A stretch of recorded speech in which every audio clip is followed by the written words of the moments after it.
मुझे ना तन चाहिए ना धन चाहिए, मुझे ना तन चाहिए ना धन चाहिए, बस अमन से भरा ये वतन चाहिए, बस अमन से भरा ये वतन चाहिए।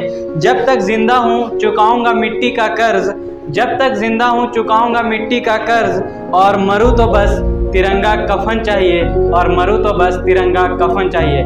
जय हिंद दोस्तों। तो जैसा कि आप लोगों को इस मोटिवेटेड कोट के साथ पता चल रहा होगा, आज कुछ बात हम लोग आज़ादी की करेंगे, क्योंकि समय भी आ चुका है 15 अगस्त के आसपास का।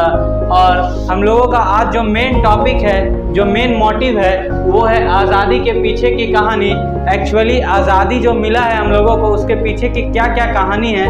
बहुत लोगों के द्वारा बोला जाता है कि नहीं, इसमें जो है बहुत बड़ी भूमिका निभाई गई महात्मा गांधी के द्वारा, और बाकी अन्य क्रांतिवीरों को जो है हम लोग भूल जाते हैं। तो आज सभी को याद करने का दिन है और सभी के बारे में जानने की अब घड़ी आ चुकी है। तो बात करते हैं जो आज़ादी की शुरुआत, वो लगभग सन 1919, हम लोग बात करते हैं 1919 में, जब असहयोग आंदोलन का शुरुआत हुआ और इसका जो है पूरे तरह से दमन कर दिया गया अंग्रेज़ों के द्वारा, और गांधी जी को जो है घसीट कर जेल के सलाखों के पीछे डाल दिया गया सन 1919 में।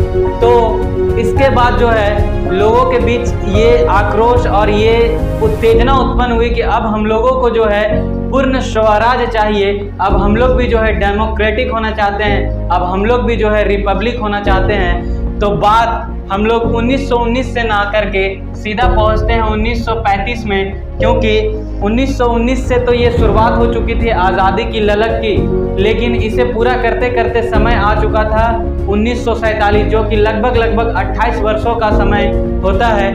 तो मेन इसमें जब हम लोगों के द्वारा पूरा मांग जो है अंग्रेज के पास रख दिया गया, अंग्रेजों के पास रख दिया गया, तो उधर से एक आया गवर्नमेंट ऑफ इंडिया एक्ट, जिसमें कि भारतीय मूल के लोग या फिर भारतीय ये सोच रहे थे कि यहाँ पे कुछ आज़ादी का लेकर बात कहा जाएगा या आज़ादी को लेकर कुछ बात रखा जाएगा। लेकिन गवर्नमेंट ऑफ इंडिया एक्ट में ऐसा कुछ आज़ादी के ऊपर कोई भी बात नहीं हुआ। तो अंग्रेज़ों के द्वारा अब जो है हिंदुस्तान के ऊपर या फिर बोला जाए तो भारतीयों के ऊपर बहुत ही ज़्यादा उत्पीड़न करना स्टार्ट हो गया, पीड़ा जो है देना ज़्यादा स्टार्ट हो चुका था। लेकिन उन लोगों के द्वारा एक बात को बार बार जो है नेग्लेक्ट कर दिया जाता था, और वो बात था आज़ादी, भारत की आज़ादी। लेकिन समय बीतते चला गया और अब जो समय है वो आ चुका था 1939, जिसमें कि आप लोगों को भी पता होगा 1939 में हुआ क्या। तो इस टाइम शुरुआत हो चुकी थी सेकेंड वर्ल्ड वॉर की। शुरुआत किसकी हो चुकी थी? द्वितीय विश्व युद्ध की, जिसमें कि आप लोगों को पता होगा ब्रिटेन और जापान के बीच में युद्ध चल रहा था। और इस युद्ध के दौरान ऐसा कुछ हुआ कि ब्रिटेन से ज़्यादा जो इंग्लिशमैन्स हैं वो इंडिया में रह रहे थे। तो अब भारत के ऊपर भी ये खतरा था कि यहाँ पे भी जो है कुछ हमले, परमाणु हमले तो नहीं, लेकिन जो हमले होते हैं सैन्य हमले, वो भारत में ना किया जाए, जिस कारण से कि ब्रिटेन के लोगों के बीच भी ये शक्ति थी कि अब जो है हम लोगों को धीरे धीरे भारत के डिमांड्स को सुनना पड़ेगा। लेकिन इसमें अहम भूमिका तब आई जब भारतीय सैनिकों को शामिल कर दिया गया द्वितीय विश्व युद्ध में बिना किसी परमिशन के, भारतीय परमिशन के। अब मैं ऐसा क्यों कह रहा हूँ बिना किसी भारतीय परमिशन के? तो ये आप लोगों को पता होगा कि INC की स्थापना उससे पहले हो चुकी थी, और लगभग 209 प्रांतों में ऐसा था कि इनकी बहुमत की सरकार थी, और बिना इनसे पूछे, बिना इनसे राय लिए अब जो है भारतीय सैनिकों को शामिल कर दिया गया था सेकेंड वर्ल्ड वॉर में, और जिससे कि भारत के ऊपर पूरा खतरा मंडरा रहा था कि यहाँ पे भी जो है सैन्य हमला होने की पूरी चांसेस है। तो समय बीतते चला गया। अब जो है इन लोगों के INC के द्वारा जो है हर एक जगह इस्तीफा दे दिए गए, जितने भी इन लोगों का सरकार था प्रांतों में। अब इस प्रांतों के सरकार के द्वारा जब इस्तीफा दे दिया गया तो ब्रिटेन को थोड़ा ये अटपटा लगा, या फिर उन लोगों से बहुत ज़्यादा मिसकम्युनिकेशन होने लगा। तो उस टाइम जो है सेकेंड वर्ल्ड वॉर के दौरान फिर से ये मांग रखी गई INC के थ्रू, या फिर बोलिए जो भी उस टाइम आपके सरकारें थे उनके थ्रू, कि अब हम लोगों को चाहिए इंडिपेंडेंस और पूर्ण स्वराज। तो इस बारी जो है अंग्रेजों के द्वारा ये वादा किया गया कि ये जैसे ही द्वितीय विश्व युद्ध खत्म होगा हम लोग इस पे विचार करेंगे। ऐसा पहले भी कहा जा चुका था, लेकिन इस बार फिर से दोबारा पुख्ता रूप से कहा गया कि अब जो है हम लोग इस पे विचार करेंगे। अब समय जो है बीतते चला गया। आप लोगों को पता होगा 1945 ये जो विश्व युद्ध है वो 1945 तक चला, और इसका जो है अंत एक भयानक भयावह मंजर के साथ हुआ, जो कि 6 अगस्त 1945 और 9 अगस्त 1945 को हिरोशिमा और नागासाकी के ऊपर परमाणु बम गिराकर किया गया जापान के ऊपर।